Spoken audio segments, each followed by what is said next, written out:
আর কালীঘাটে উত্তেজনা, বিজেপি কর্মী সমর্থকদের বিক্ষোভ। বিজেপি কর্মী সমর্থকরা যখন যাচ্ছিলেন সেই সময় স্লোগান, যখন আলিপুর সার্ভে বিল্ডিংয়ে যাচ্ছিলেন সেই সময় স্লোগান। মুখোমুখি তৃণমূল বিজেপি দু দলের সমর্থকদের, সেখানেও স্লোগান, পাল্টা স্লোগান।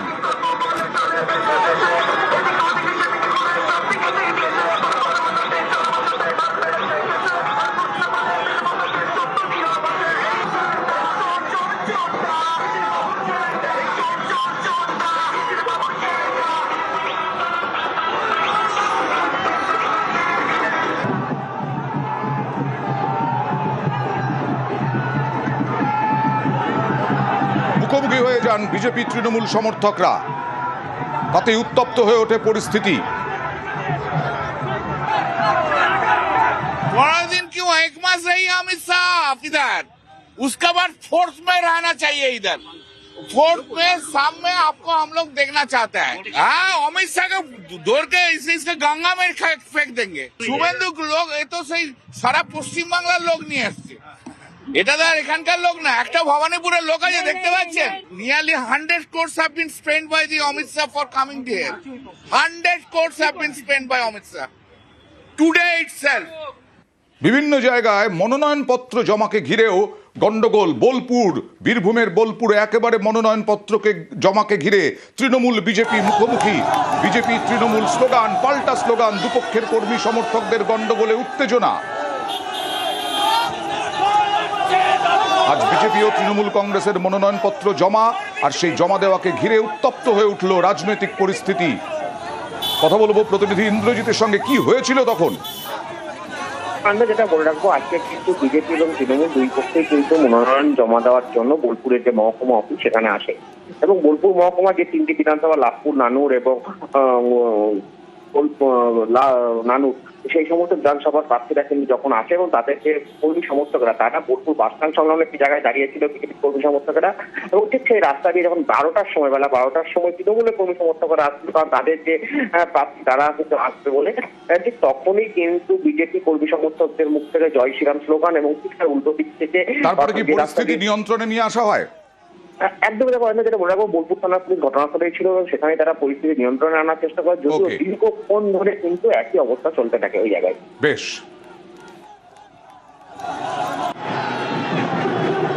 এবার ফাঁসি দেওয়া, বিজেপি প্রার্থীর মনোনয়নে উত্তেজনা।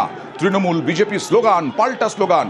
ফাঁসি দেওয়ার বিজেপি প্রার্থীর মনোনয়নে উত্তেজনা। এখানেও কি তৃণমূল এবং বিজেপি দু দলেরই প্রার্থীরা মনোনয়নপত্র জমা দিতে গিয়েছিলেন, নাকি শুধু বিজেপি প্রার্থীকে ঘিরে উত্তেজনা?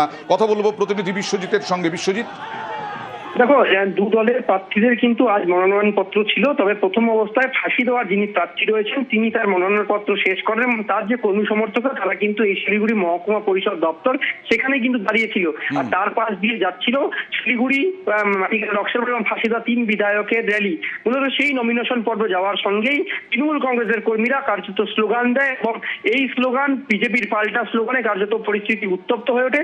যদিও কেন্দ্র বাহিনীর পুলিশ এবং স্থানীয় পুলিশ তারা কিন্তু ঘটনাস্থলে ছিল, পরিস্থিতি যাতে কোনোভাবে অগ্নিগর্ভ না তৈরি হয় তার জন্য কিন্তু পুলিশ যথেষ্টভাবে দুই কর্মীদের যাতে সঠিকভাবে তাদের মনোনয়নপত্র করতে পারে সেদিকে কিন্তু নজর রাখছিল। যদিও পরবর্তীকালে পরিস্থিতি কিছুটা হলেও শান্ত হয়, যে তৃণমূল কর্মীরা তাদেরকে কিন্তু পাশ দিয়ে সরিয়ে দেওয়ার পর বিজেপি যে মনোনয়নপত্র ছিল তাদেরকে কিন্তু সরিয়ে দিয়ে এই পরিস্থিতি কিন্তু কার্য ঠান্ডা করা হয়। কিন্তু দেখা যায় যেভাবে স্লোগান, পাল্টা স্লোগান হচ্ছিল তাতে কিন্তু পরিস্থিতি অগ্নিগর্ভ হওয়ার সম্ভাবনা তৈরি হচ্ছিল। আর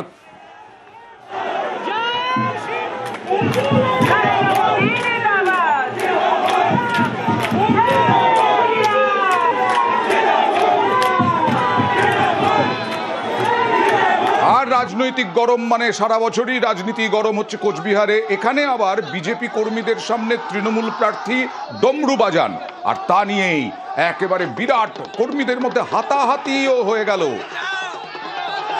বচসা, হাতাহাতি। অভিজিৎ দে ভৌমিক, তৃণমূল প্রার্থী।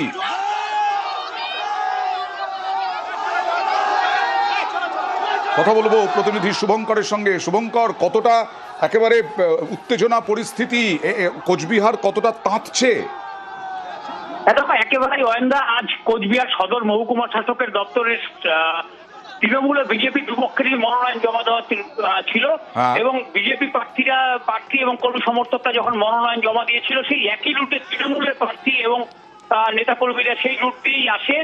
ফলে দুপক্ষের মধ্যে কিন্তু একটা স্লোগান পাল্টা স্লোগান চলে। এরই মধ্যে যখন বিজেপি কর্মীরা দাঁড়িয়েছিল সে সময় তৃণমূল প্রার্থী অভিজিৎ দেব ভৌমিক তাদের সামনে ডমরু বাজাতে গেলে পাল্টা উত্তেজনা ছড়িয়ে পড়ে। একটা সময় পরিস্থিতি এতটাই উত্তপ্ত হয়ে ওঠে হ্যাঁ। যে দুপক্ষের মধ্যে হাতাহাতি শুরু হয়ে যায়। যদিও ঘটনাস্থলে থাকা পুলিশ ও কেন্দ্রীয় বাহিনীর জওয়ানরা দুপক্ষকে হটিয়ে দিলে পরিস্থিতি শান্ত হয়।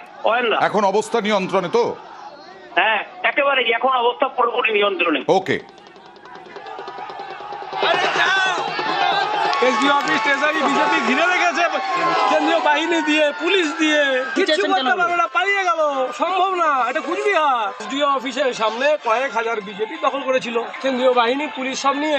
9-0 কুচবিহার, কিছু এই কটা রাখা যাবি, সব তৃণমূলের ঝান্ডা নিয়ে জয়েন করবে। যে কাজে ওদেরকে পাঠানো হয়েছে সেই ব্যাপারে 100-100 সুপার। পুলিশ বিজেপির হয়ে কাজ করছে, আমরা ভোট করছি। 1 মাস 3 দিন যা করার করব। এখানে 5 তারিখে আমরা তৃণমূল সব 1 মাসে পোস্টিং এ এসছেন করুন।